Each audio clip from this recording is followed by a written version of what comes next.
Guys ఇప్పుడు పంతులో అయితే రాయి తీసుకొని కొట్టి చూపిస్తాడు ఎంత లోతుందో. గాయస్ సౌండ్ అయితే కూడా వచ్చి ఎంత క్లియర్గా వస్తుంది. సో మనం పెద్ద రాయి తీసుకొని ట్రై చేద్దాం ఒకసారి. గాయస్ వేసినాం రాయి, చూడవచ్చు గాయస్. లోతు అయితే మ్యాక్సిమం అయితే గట్టిగానే ఉంది. సో పంతులు కెరా అక్కడ నుంచి ఏమన్నా గ్రో ఉందా? రూట్ ఉంది కదా కిందికి నుంచి, కూలిపోయింది. అది కూలిపోయట్లేదు షేప్. లోతు అయితే ఉంది గాయస్ క్లియర్గా. అగో గాయస్ ఇంత లోపల టెంపుల్ ఉన్న విషయమే తెలుస్తలేదు. లోతు అయితే ఉంది గాయస్. మేమైతే కింది వరకు పోయే రిస్కే చేయలేం. మనకైతే వద్దనుకుంటాం అంత రిస్క్. ఇవి చూడండి గాయస్ స్టార్ట్గా చీక్క చాటాను మన పంతులు కూడా అయితే. సో నడు అలాగనే ఒక పెద్ద అన్నకొండ పాము రావాలంట గాయస్, అప్పుడు చక్కగా అవుతాడు. సో ఈడైతే ఇట్లా నాడుకుంటూనే ఉంటాడు చిన్నపిల్ల అలాగా. గాయస్ ఇప్పుడైతే మా పంతులు వాడు అయితే రాళ్ళైతే కొడుతుండు గాయస్. సౌండ్ అయితే కొడవచ్చు, ఎంత పెద్దగా వస్తుంది సౌండ్ అయితే. సో ఇదైతే పాతకాలం టెంపుల్ ఉంది గాయస్, తుగ్గూడకు వచ్చి ఓల్డ్ టెంపుల్స్ అనుకుంటాను. శివాలయం టెంపుల్ ఎగ్జాక్ట్ 6 కిలోమీటర్స్ 6 కిలోమీటర్స్ చూపిస్తుంది తుగ్గూడకించి. సో మనమైతే ఇంటికైతే వెళ్దాం. ఇంటికి కాదు ఇంకా చేసేపు ఇక్కడ టైం స్పెండ్ చేసి చూద్దాం గాయస్. ఎందుకంటే ఇక్కడ వచ్చినాం చేసేపు ఇక పీస్ఫుల్గా ఉండి పోవడం బెస్ట్ కదా. మళ్ళీ ఇంటికి పోతే ఇక అదే ఇక మళ్ళీ ఏం సౌండ్ వచ్చింది? నువ్వు కొట్టినావు రైతు మరి ఏం సౌండ్ వచ్చింది?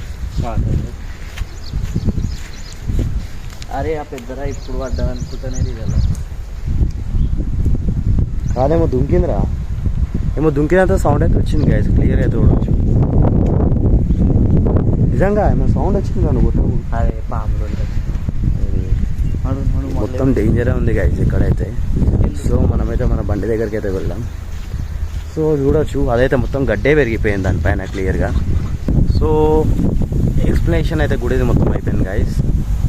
మా పంతులాడు అయితే చేయాల్సి ఇప్పుడు రాయి ఎవరు దుంకలే కదా, దుంకలే సౌండ్ రాలే, వీడియో రాయి కొట్టి నేను వీడియో మళ్ళీ రిపీట్ చేస్తే అప్పుడు నాకు అర్థమైంది. సో మేము కూర్చుంది అయితే ధ్వజస్తంభం అనుకుంటా గాయస్. స్తంభం చూడవచ్చు మొత్తం రాయితో ఉంది. పంతులు ఇది కూడా బంగారం ఉంటే మాత్రం మన జాతకమే చేంజ్ అయిపోతుంది అసలు, గోల్డ్ ఉంటాయి గాయస్. ఇది 1 ఇంచు కూడా జరపాలి, ఒక 10-20 మంది కలిసినా 1 ఇంచు కూడా జరగదు. అప్పట్లో మొత్తం గణేట్ రాయితో ఉన్న స్తంభం గాయస్, చెక్కినారు మొత్తం మనలాగా ఇప్పుడు ఆర్టిఫిషియల్. సో మాకైతే గాలి వచ్చినా మాత్రం పామ్ సౌండ్లో క్లియర్గా వినిపిస్తున్నాయి గాయస్ ఇక్కడైతే. ఎవరా పంతులు వినిపిస్తలే, కెమెరా ఏం అవసరం లేదు, నువ్వు దియ్య అంటే ఏం తీస్తావు నాకు తెలుసు. సో గాయస్ ఇక్కడైతే నేను మా పంతులాడు తప్ప ఇవ్వలేరు. లొకేషన్ మొత్తం తెప్పిస్తాడు నీకు, మేమిద్దరమే తప్ప ఇవ్వలేరు గాయస్. ఇదిగో చూసుకోవచ్చు, నేను వాడు ఇద్దరం ఉన్నాం ఇక్కడ. గాలి మాత్రం అయితే పిచ్చ క్రేజ్ వస్తుంది. సో మామూలుగా అయితే కాలేజీలు కూడా స్టార్ట్ అయిపోయినాయి, ఫుల్ అంటే ఫుల్ బిజీ ఉండే పంతులు. ఇక నెక్స్ట్ మంత్ 20 తారీఖు నుంచి బోనాలు కూడా రంగం స్టార్ట్ అయిపోతాం మన సైడ్ అయితే. సో పంతులు ఏం చెప్పాలనుకుంటున్నావు చెప్పు పంతులు గారు. గైస్ ఇదే కూడా ధ్వజస్తంభం ఎంత వెయిట్ ఉంటుంది అంటే ఒక 20 మంది కలిసి 50 మంది కలిసిన మాత్రం 1 ఇంచు కూడా జరగదు గాయస్. కొన్ని 100 కిలోలు ఉండొచ్చు, ఎంత 100 కిలోలు అయితే పక్క క్రెయిన్తో అయితే, మనుషులతో అయితే కాదే కాదు గాయస్, నిజం చెప్తున్నా. ఒక టైంలో మనుషులు అట్లా నిలబెడుతుందంటే వాళ్ళు తినే ఫుడ్ కెపాసిటీ వేరే ఉండే, వాళ్ళ స్ట్రెంత్ కూడా వేరే ఉంది అంతే కదా గాయస్. సో ఇడే అయితే చూడవచ్చు, బండి నడిపిస్తా ఒకటే. బండి కూడా రాదు కానీ బండి నడిపిస్తా అంటాడు మా వాడు. ఏం చేద్దాం చెప్పండి, బండి కూడా రాదు పర్ఫెక్ట్ కానీ బండి నడిపిస్తా అంటాడు. నాకే ఏం చేద్దాం చెప్పండి గాయస్. అరే స్ప్లెండర్కి ఎన్ని గేర్లు ఉంటారా? వెనకాల ఉంటాయా ముంగడు ఉంటాయి గాయస్. చూడండి ఆయనకి ఎక్కడ బ్రేకులు ఉంటా కూడా తెలియదు అని బండి నడిపిస్తా అని చెప్తాడు. మా పంతులు దానికి ఏం చెప్పాలో ఏమనాలో మీరే అన్నాను గాయస్. ఏమన్నా అంటే మాత్రం బాధపడతాడు ఆయన. ఏమన్నా ఇక్కడ జర ఆగరా, ఎందుకు స్టార్ట్ చేస్తున్నావు, జర ఆగు. సో అక్కడైతే మొత్తం మన మర్రి చెట్లు ఉన్నాయి గాయస్, ఎవ్వరు లేరు మ్యాక్సిమం. ఆడైతే 2 కూడా మనుషుల్లాగా ఉన్నారు. సో అక్కడికి వెళ్ళి అయితే ఒకసారి పోయి అయితే చూసాం మనం. సో మామూలుగా అయితే ఇక ఏం చేద్దాం, ఆగేది గుడి అయితే మస్తు ఉంది గైస్. ఇక్కడికి వస్తే మాత్రం ఫ్యామిలీతో మంచిగా ఎంజాయ్ చేయొచ్చు, కానీ అక్కడ మాత్రం చూసి మాత్రం పోవాలి గైస్. అలా అది ఎంతో లోతుందో తెలియదు, అలా ఏముండే కూడా మనకైతే తెలియదు. సో ఫ్రెండ్స్ ఒక్కరు రావద్దు గైస్, 2 కూడా వచ్చిన బెస్ట్. సో అక్కడ మన ముంగడ కనిపిస్తున్నా కూడా గైస్ మన ఫ్యాక్టరీలో అలా మాత్రం పెయింట్ తయారవుతుందంట. అక్కడ వస్తే మాత్రం మీకు పెయింట్ వాసన చాలా వస్తుంది, ఎందుకంటే పెయింట్ తయారవుతుంది. మేము అదే రూట్లో వచ్చినాం ఇప్పుడైతే. సో హైవే కూడా అక్కడే ఉంది, ముంగడ కూడా హైవే కూడా అక్కడే ఉంది. సో గాయస్ ఇప్పుడు ఆ ముంగడ చెట్ల దగ్గర ఏముందో మనమైతే తెలుసుకొని వెళ్తున్నాం.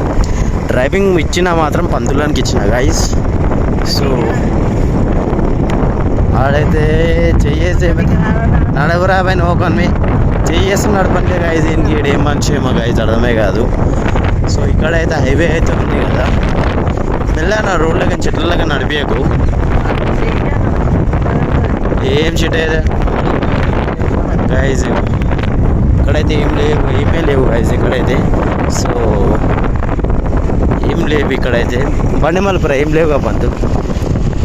అట్లా రూట్ ఎట్లా సో గాయస్ ఆల్మోస్ట్ అయితే మనం రావిరాలకు వచ్చినాం. దర్శనం కూడా కంప్లీట్ చేసేసినాం గాయస్, నేను పంతులాడు.